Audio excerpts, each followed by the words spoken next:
주일을 맞아 주의 전에 나온 모든 분들에게 하나님의 은혜가 함께 하시기를 바랍니다. 요즘에 너무 단풍이 아름다운 계절입니다. 이 아름다운 단풍의 계절에 나는 단풍을 그리고 이 맑은 하늘을 하루에 얼마나 보고 살아가는가 이런 생각을 해봅니다.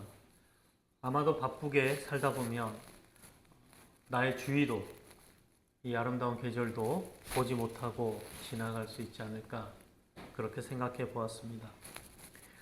오늘 정신과 의사가 한 이야기입니다. 어린 시절에 우리 한국어도 배우기 전에 미국으로 입양을 가서 그곳에서 영어를 배우고 평생 영어만 하며 살았던 분이 있습니다. 그분은 한국말을 한마디도 못하지만 본인이 한국에서 입양이 되었다라는 건 알고 있는 분이었습니다. 그런데 그분이 나이가 점점 들어가면서부터 기억력이 사라져 갑니다. 나이가 들면서 가지고 있던 모든 기억들을 하나둘 잊어버려 가면서 조금씩 마치 어린아이와 같이 변해갑니다. 그런데 그분이 그런 기억들을 다 잃어버렸음에도 불구하고 그분이 나중에 한 말은 한국어였다고 합니다. 한국말을 쓰거나 배운 적이 없음에도 불구하고 그리고 본인 스스로도 한국말을 하나도 할 줄 모른다.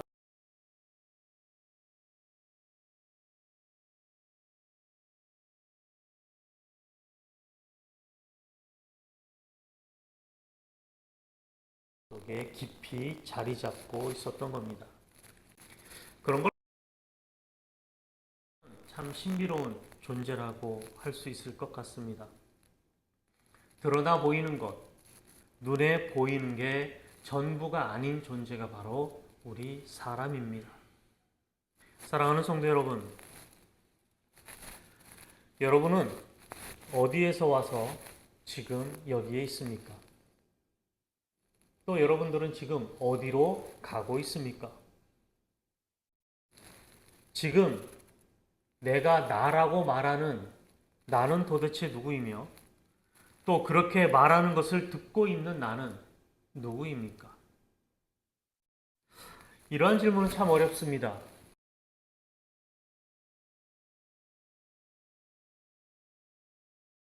철학이고 종교이고 또 역사적인 물음이기도 합니다.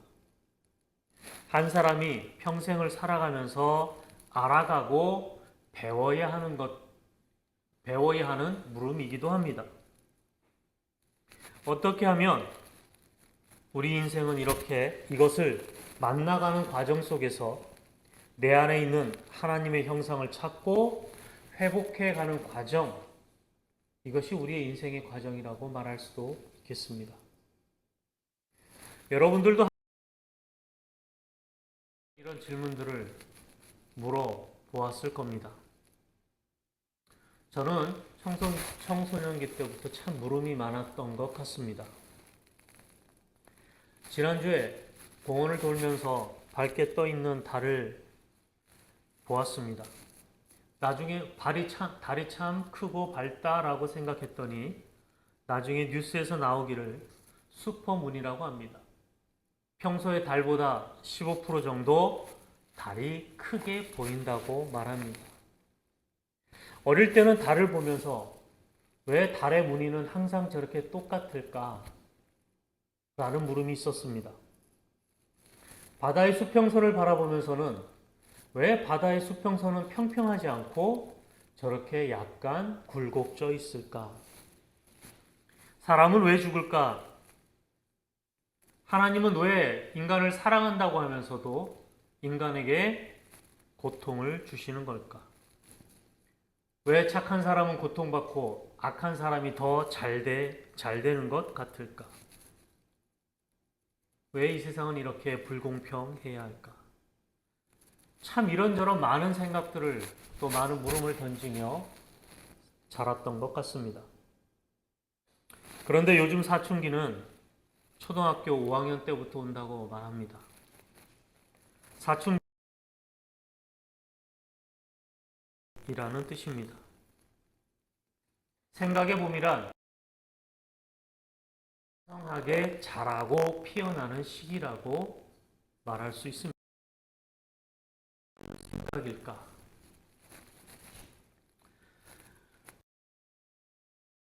생각들 때문에 반항하기도 하고 좌절하기도 하고 고민하기도 합니다. 그래서 이 시기를 질풍노도의 시기라고 말합니다.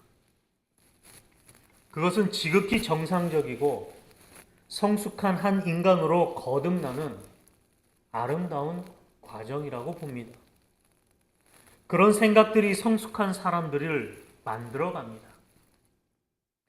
오늘 우리나라 청소년기를 보내고 있는 학생들이 생각을 키워야 하고 이런 인생의 소중한 시기에 그들은 어떻게 살고 있습니까? 대부분 입시와 권위에 길들여져서 점수와 숫자로만 기억되는 청소년기를 보내고 있습니다. 참 안타까운 일이 아닐 수 없습니다.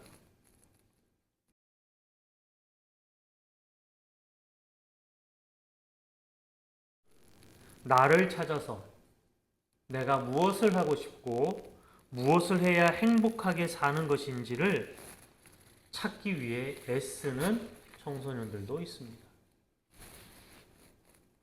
물론 생각보다 큽니다. 저는 그런 학생들을 보면 그들의 삶의 향기와 깊이를 함께 느낄 수 있습니다. 그런 아이들, 그런 사람들이 정말 학생이라는 생각이 들기도 합니다. 그런 삶을 선택해서 살아가는 사람들이 부럽기도 합니다. 그렇다면 여러분들은 어떻습니까?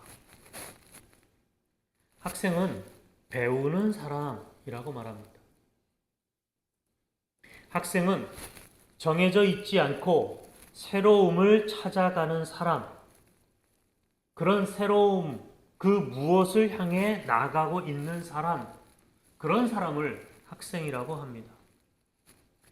이렇게 배우는 태도로 삶을 유연하게 대하는 사람은 아름다운 사람입니다.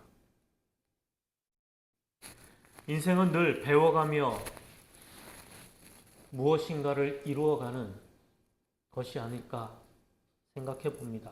그런 의미에서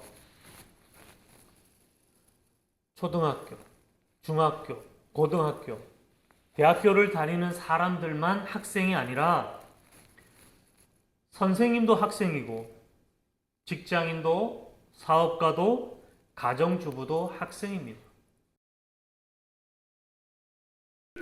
노년을 지내는 분들도 학생이라고 말할 수 있습니다.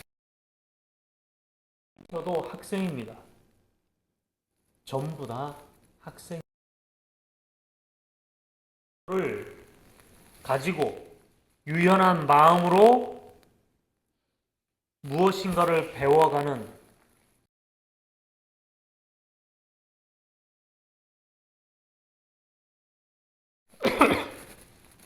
공부는 평생 하는 것이라고 말했습니다. 자신도 참 학생으로 살다가 죽는 것이 꿈이라고 말했습니다. 성지순례를 다녀온 어떤 분이 이렇게 이야기합니다. 중동에 가면 아직도 유목을 하는 사람들이 많이 있는데 차를 타고 가다 보면 양들이 길을 막기도 한다고 합니다. 그 양들이 너무 신기해서 양들을 만져보려고 손을 뻗으면 양들이 도망갑니다. 그런데 저 끝에서 목자인 사람이 뭐라고 말을 하면 양들은 일사불란하게 그 목자를 향해서 돌아간다라고 말합니다. 양들은 목자의 음성을 잘 압니다. 그것이 양의 본질입니다. 내가 지금은 알지 못하지만 내가 아는 음성을 향해서 지금도 한 걸음 한 걸음 걸어가고 있는 나를 발견합니다. 오늘 이렇게 우리가 함께 만나서 여기서 예배를 드리고 교회 안에 있는 것도 그 음성에 나도 모르게 따라가고 있는 것이라고 말할 수 있습니다. 그것이 사람의 본성이고 인생의 비밀입니다. 이렇게 우리는 나도 모르게 하나님의 음성을 듣고 따라갑니다.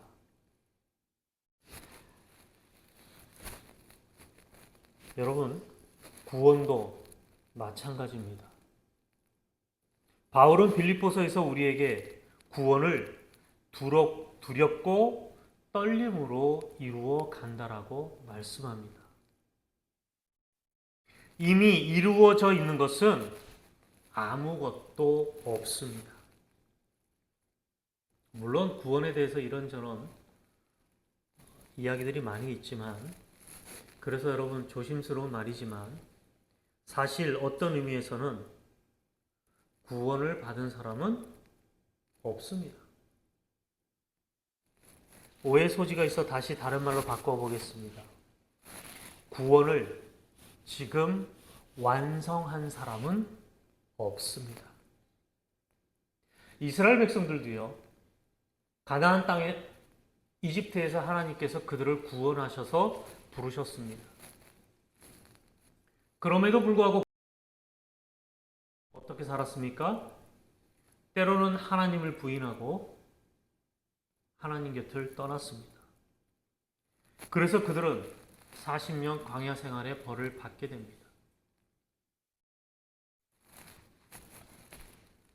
어떤 순간은 은혜로 가득해서 구원받은 사람 같지만 또 시간이 지나면 의심이 생기고 기쁨이 사라질 때가 있습니다. 그런 사람을 어떻게 구원받은 사람, 구원을 완성한 사람이라고 말할 수 있겠습니까? 그러므로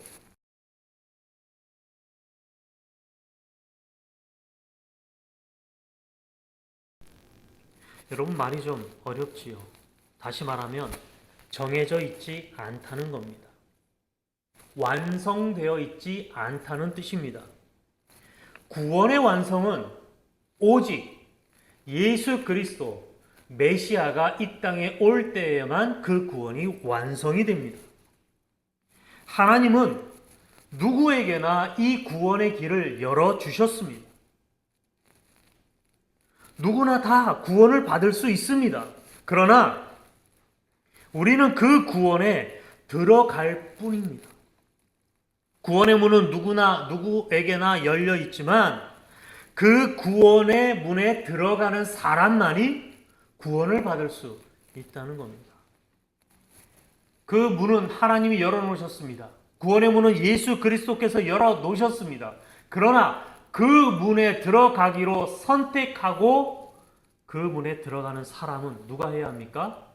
내가 해야 합니다. 내가 예수님과 함께 있다라는 믿음, 하나님 안에 있는 소명과 기쁨을 누리는 그 사람이 구원을 받은 사람입니다. 이렇게 신앙인으로 우리는 말씀을 학생의 태도로 늘 배워야 합니다. 배우는 자의 태도, 열린 마음으로 하나님의 말씀을 배워야 합니다. 성령의 인도로 살아가는 삶, 두려움과 떨림으로 이미 내가 구원을 이루었다, 다 끝났다라고 하지 않고 늘 그리스도 안에 머물러 사는 연습을 하고 매 한순간 한순간을 깨어서 그리스도와 동행하는 삶을 살아가야 합니다. 우리 중에 내가 예수 그리스도를 나의 구원을 이루는 자의 이름으로 고백한다고 해서 내가 구원받았다고 생각하는 순간, 구원을 완성했다고 하는 그 순간 우리는 교만해지게 되어 있습니다. 여러분 주위에서 보지요. 내가 예수 믿기 때문에, 예수 믿음에도 불구하고 교만하고 악하게 사는 사람들을 여러분 주위에서 많이 보지요. 매주일 교회에서 예배드리고 예수 그리스도를 나의 구주로 고백하고 헌금을 하고 교회에 봉사를 한다고 해서 구원받았다고 착각합니다. 자신의 구원이 완성되었다고 착각하고 살아갑니다. 여러분, 구원을 이루지 못한 자입니다. 우리의 구원은 두렵과 떨림으로 매 순간 예수 그리스도와 하나님과 동행하기에 애써야 합니다. 그러기에 우리는 나그네와 고아를 긍휼하게 여겨야 하는 마음을 품어야 하고 매 순간 하나님 앞에 회개로 나아갈 수 있는 자가 되어야 합니다. 이스라엘 백성들을 생각해 보십시오. 하나님이 그들을 하나님의 자녀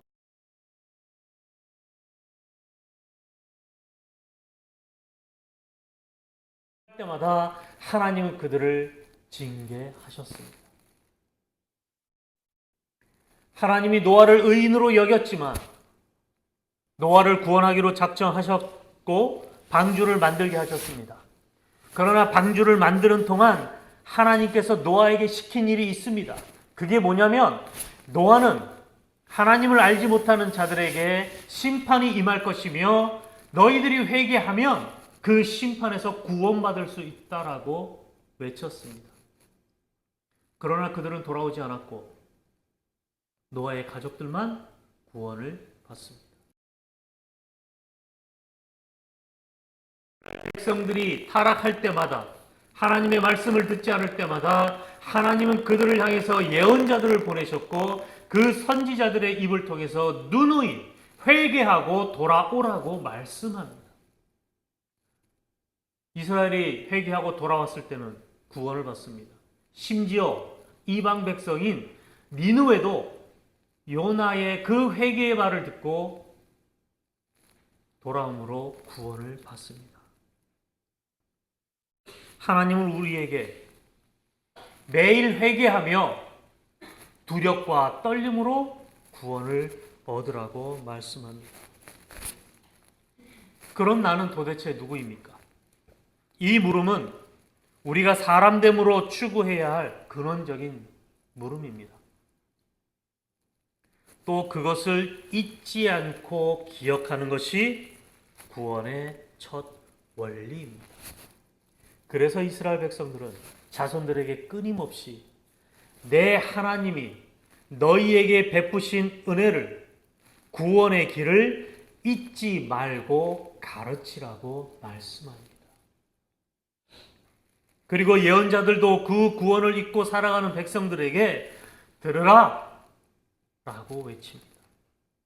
예수님께서도 귀 있는 자들은 들으라고 말씀하셨습니다. 이 물음은 우리에게는 왜 내가 그리스도인인가? 라는 물음. 사랑하는 성도 여러분, 우리는 어떻게 그리고 나는 지금 어떤 사람입니다. 공동 번역으로 오늘 14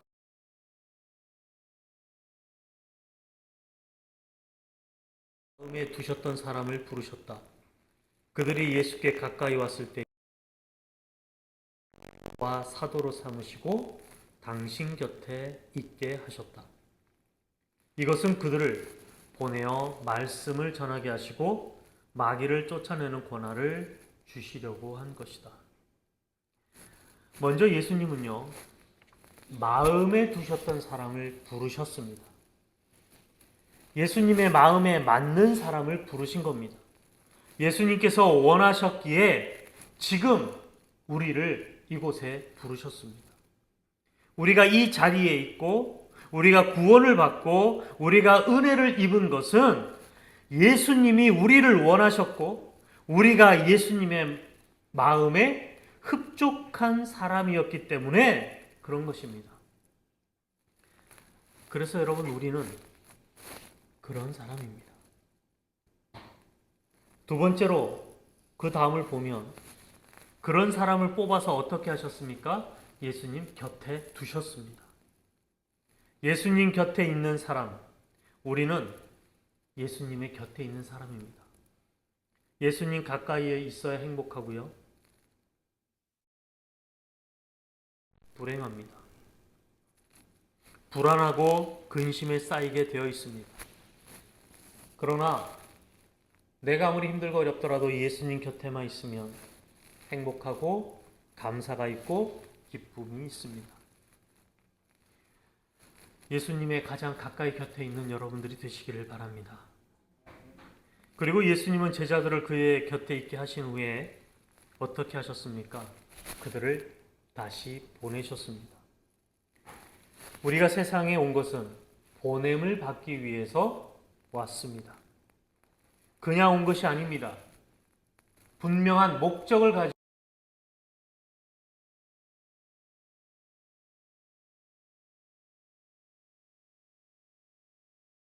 왔는지, 무엇을 해야 할지 우리가 알아야 되지 않겠습니까? 마지막으로 권한을 주신다고 말합니다. 어떤 권한입니까? 마귀를 내어 쫓는 권한입니다. 사람들에게, 그리고 나 자신에게 평안과 기쁨, 사랑을 이룰 수 있는 권한을 주셨습니다. 그러면 어떻게 이것을 이루어 갈 것인가? 방법이 필요합니다. 그것을 이루는 방법이 바로 우리의 꿈이 되고 우리의 소망이 되고 소명이 됩니다. 바로 그 꿈과 소명과 소망은 하나님께서 이 땅에서 이루시고자 하는 소망이요 우리의 꿈입니다.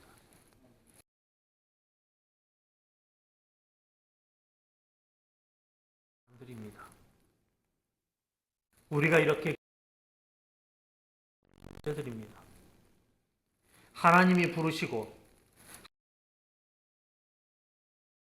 다시 보내시고 우리가 이 땅에서 하나님을 이루는 소명을 이루는 권한을 주셨습니다. 그런데 왜 우리는 우리의 마음대로 나 자신을 혹사하고 나 자신을 마구대하고 나 자신을 무시하며 살아갑니까? 우리가 죄가 있다면 나 자신을 무시하고 혹사하고 스스로를 비난하며 살아가는 그것이 죄입니다. 더 나아가 타인을 무시하고 타인을 비난하고 타인을 억압하는 그것이 죄입니다. 나를 소중히 여기지 못하고 나를 아끼지 못하고 구박하는데 어떻게 타인을 소중히 여기고 아끼겠습니까? 그렇게 하는 것을 하나님을 욕되게 하는 겁니다.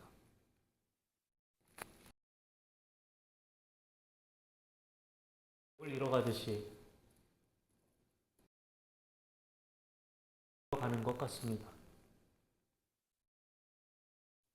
꿈이 무엇이냐고 지금 여러분들에게 묻는다면 여러분들은 지금 뭐라고 대답하시겠습니까?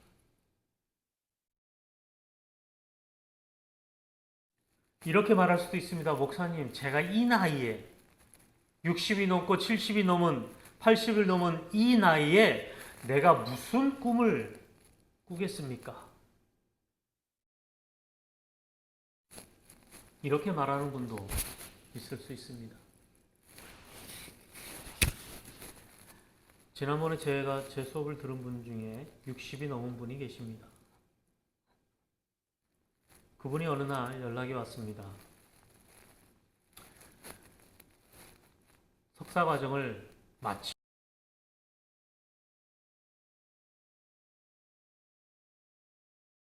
논문을 쓴다는 게 보통 공부하는 것도 힘든데 논문을 쓴다는 게 보통 어려운 일이 아니지요. 근데 그분이 연락이 와서 저에게 논문 지도를 부탁합니다. 저도 좀 놀랐습니다. 지금 저보고 쓰라 그래도 쉽지 않은 일인데 60이 훨씬 넘은 연세에 논문을 쓰겠다. 일단은 논문을 봐주기로 했습니다. 스스로 생각해 봤습니다. 왜 이 어려운 걸 하려고 할까? 제가 생각하기엔 자신과의 싸움이지 않을까. 누구에게 보여주는 것이 아니라 자기 스스로에게 자신을 증명하고 싶지 않을까. 정말 귀한 일이지요.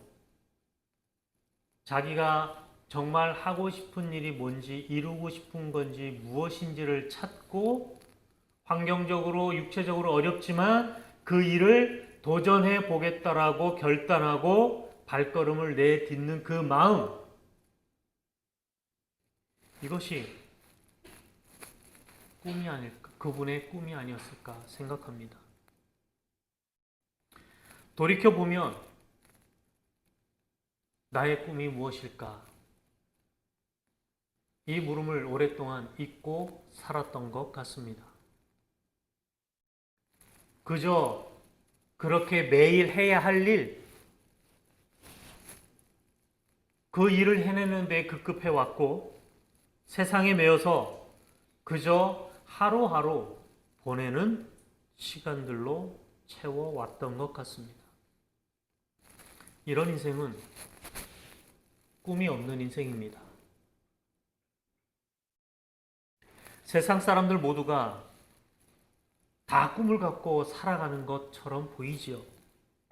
그런데 여러분, 사실 조사해보면 꿈을 가지고 내 꿈이 구체적으로 무엇이다라고 적는 사람은요, 아니, 꿈을 가진 그 꿈을 적는 사람은 10%가 채 안 돼요. 그리고 그 중에서 0.3%만이 자기 꿈을 이룬다고 합니다. 사람들의 97%가 명확한 목표 살아가고 있습니다. 대부분의 삶이 그렇습니다. 여러분의 꿈은 무엇입니까? 무엇을 하고 싶고 무엇을 위해 살고 싶습니까? 그리고 또 나는 어떤 사람이고 싶습니까?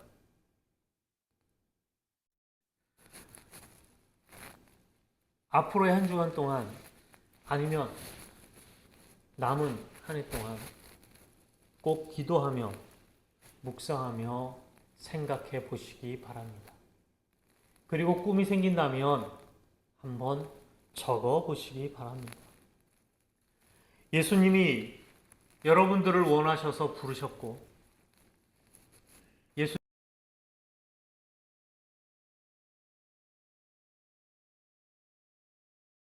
보이내셨습니다. 또 세상에 보내시면서 여러분들에게 권한을 주셨습니다. 이 보내신 뜻을 이루어 가기 위한 꿈, 그 희망을 찾아서 그것을 가지고 마음에 품고 이루며 살아가는 여러분들이 되시기를 간절히 축원합니다. 다 같이 한번 따라해 보겠습니다. 이제 우리 모두 함께 그 꿈을 찾아가겠습니다.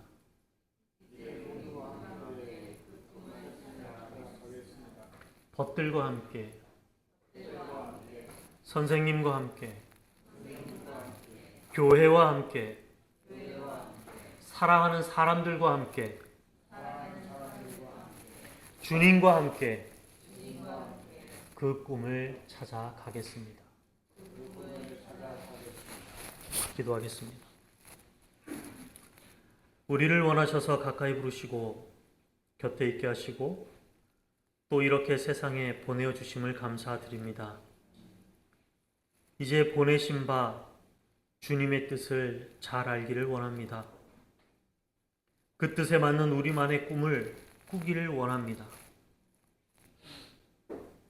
그리고 그 꿈을 품고 그 꿈을 이 땅에서 이루며 살고 싶습니다.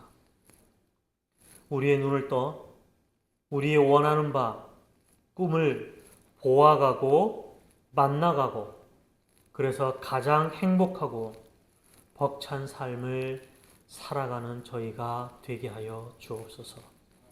예수님의 이름으로 간절히 기도드립니다. 아멘.